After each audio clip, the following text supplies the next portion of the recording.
नमस्कार विद्यार्थी मित्रांनो, आज आपण सोडवणार आहोत संकलित मूल्यमापन चाचणी क्रमांक 2 वर्ग 7वी विषय आहे विज्ञान. मित्रांनो, सेमी इंग्रजी या माध्यमातून आपण ही चाचणी सोडवणार आहोत. चॅनलवर तुम्ही नवीन असाल तर चॅनलला सबस्क्राईब करा, सोबतच बेल आयकॉनला प्रेस करा जेणेकरून येणाऱ्या नवीन व्हिडिओची नोटिफिकेशन तुमच्यापर्यंत पोहोचत राहील.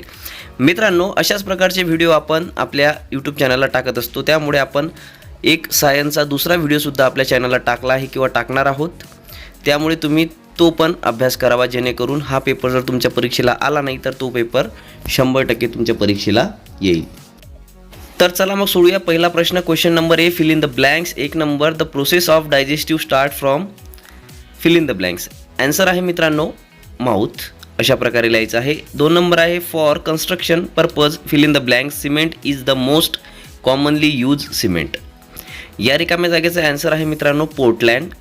3 नंबर आहे, when seen from a great distance the sky seems to be touching the ground along a circle the circle is called as. Answer आहे होरिझॉन. 4 नंबर बघा, classification according to season. 1 season will be have fill in the blanks Nakshatra. Answer is 9. 5th number, the day on which the sun reach exactly overhead is called the fill in the blanks day. Answer is zero shadow day. 6th number, the frequency of sound is measured in. Answer is hertz. अशा प्रकारे तुम्हाला याचा answer लिहायचा आहे मित्रांनो. त्यानंतरचा प्रश्न आहे बघा, B number, define. First number, होरिझॉन.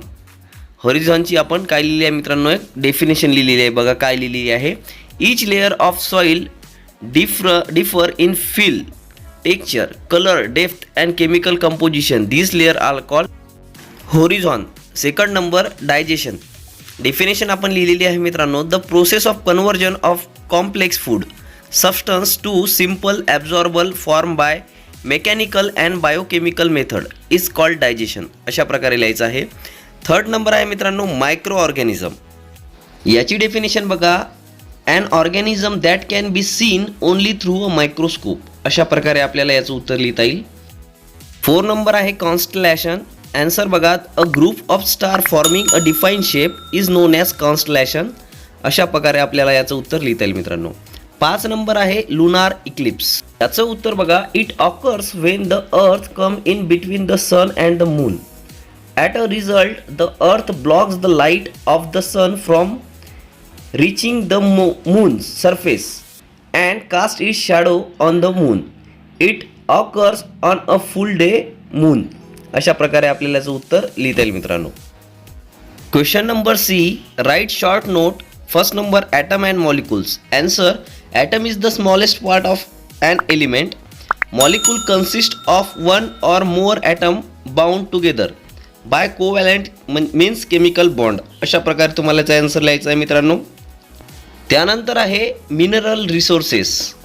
Definition बघा, mineral resources are non renewable and include metal such as iron, copper and aluminium and non metal such as salt, gypsum and clay. अशा प्रकारे याची डेफिनेशनसुद्धा आपल्याला लिहिता येईल. बी नंबर आहे, match the pair. First number आहे, frequency, compass, pepsin, lactic acid and small intestine. बघा, फ्रिक्वेन्सीची आहे measured in hertz. Second number आहे, कंपास, लिस्ट मॅग्नेट. अशा प्रकारे लिहायचं आहे. 3 नंबर आहे, pepsin, that is gastric. And 4 number, lactic acid. Lactic ॲसिडची जोडी लागते मित्रांनो फर्मंटेशन सोबत. आणि 5 नंबर आहे, स्मॉल इंटेस्टाईन. याची जोडी आहे इंटेस्टिनल ज्यूस. अशा प्रकारे त्याची आपल्याला इथं काय लिहायची आहे, जोडी लिहायची आहे. त्यानंतर आहे, ट्रू और false. First number, copper and brass utensils should be tin. Answer आहे मित्रांनो true. Second number, a wet cloth is wrap around a water storage container in summer. This answer also true. Third number, soap cannot be used in hard water. Answer is true. Fourth number, an eclipse is a natural phenomenon. That is also true. Then 5th number, natural resources are important for meeting our needs. This answer also true. Question number 3, answer the following. First number, what is a cell? Answer is the smallest basic unit of life that is responsible for all of life process. Cells are used structural, functional and biological unit of all living beings. अशा प्रकारे आपल्याला याचा answer लिहायचा आहे मित्रांनो. त्यामधलं second आहे, what is meant by fossil fuel, what are use and what are their type?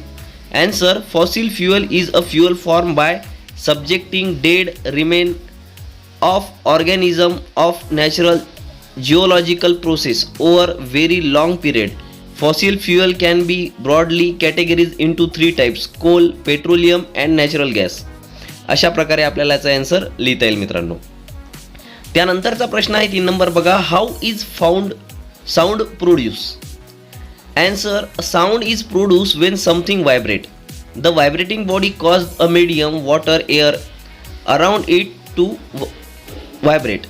This vibration travels as longitudinal waves in air which we heard as sound. Question number यामधला 4 बघा, why is magnetic needle used in the compass? Answer is to find the north and south direction. Second, to find the direction of a magnetic field at a place. Third number, to plot the magnetic field lines and to test the priority of magnet. अशा प्रकारे answer लिहायचा आहे. 5 number आहे, what is mean by the sun enter a nakshatra? Answer, when the earth change position it appears on observe on earth as if the sun has move from its position and entering a new constellation or nakshatra. अशा प्रकारे याचा answer आपल्याला लिहायचा आहे मित्रांनो. त्यानंतरचा प्रश्न आहे बघा, C number, odd man out. First number, cloth, pan, rayon and thread. Answer is pan. Second number, mango, baniyan, jowar and bajri. Answer is baniyan. Third number, deer, fish, human and worms. Answer is fish. Fourth number, sun, star, moon, lamp. Answer is lamp. And 5 number is chikoo, tulsi, papaya, pomegranate. Answer is tulsi. अशा प्रकारे तुम्हाला हे odd man out लिहायचे आहे मित्रांनो. त्यानंतरचा प्रश्न आहे बघा, प्रश्न क्रमांक 4A, write difference of following. First number, plant cell and animal cell. बघा इथं डिफरन्स बिटवीन आपण लिहिलेला आहे मित्रांनो, प्लांट सेल्स आणि ॲनिमल सेलचे विथ डायग्राम. असेच याच्यातले काही पॉईंट तुम्हाला इथे लिहायचे आहे आणि त्याचं काय करायचं आहे, डायग्राम जर काढता आली तुम्हाला तर फारच छान. हे डायग्रामसुद्धा काढायची आहे. त्यानंतरचा प्रश्न आहे, periodic change and non periodic change. याचा आपल्याला काय लिहायचं आहे, डिफरन्स बिटवीन लिहायचं आहे. आपण डिफरन्स बिटवीन लिहिलेला आहे बघा. Periodic change are the change which repeats itself after a regular interval of time. आणि नॉन पेरियोडिक चेंज लिहिलेला आहे. Non periodic change are the changes which does not repeat itself after a regular interval. आणि periodic चेंजचं example लिहिलेलं आहे. Example, occurring of the full moon pendulum. आणि इकडे example लिहिलेलं आहे, अर्थक्वेक, जर्मिनेशन ऑफ सीड. अशा प्रकारे लिहिलेलं आहे. ते तुम्हाला व्यवस्थित पाहून लिहायचं आहे मित्रांनो. यामध्ये आणखीन काही पॉईंट दिलेले आहेत. हे व्हिडिओ पॉज करून तुम्ही ते पाहून पेपरमध्ये लिहू शकता. त्यानंतरचा प्रश्न आहे बघा, point source and extend source of light. याचा आपल्याला डिफरन्स बिटवीन लिहायचा आहे बघा. It is that source of light which form only the umbra region on the screen of the shadow object. Extended source of light बघा, it is that source of light which form umbra as well as penumbra region on the screen of the shadow object. Example बघा इकडे, a pinhole through which sunlight is entering is a point source of light. आणि इकडचं example बघा, the sun is an extended source of light. अशा प्रकारे तुम्हाला याचा answer लिहायचा आहे. त्यानंतर आहे give reason. Intoxication substance should not be consumed. Answer बघा, because they harm the body directly or indirectly. Substances such as alcohol cause damage to the nervous system and the digestive system as well. The liver is the main organ that is affected by alcohol. Tobacco is one of the leading cause or oral cancer. अशा प्रकारे तुम्ही या प्रश्नाचं सुद्धा उत्तर लिहू शकता मित्रांनो. त्यानंतरचा प्रश्न आहे, we should not observe the solar eclipse with naked eye. याचा आन्सर बघा, the solar eclipse should be never be view by directly.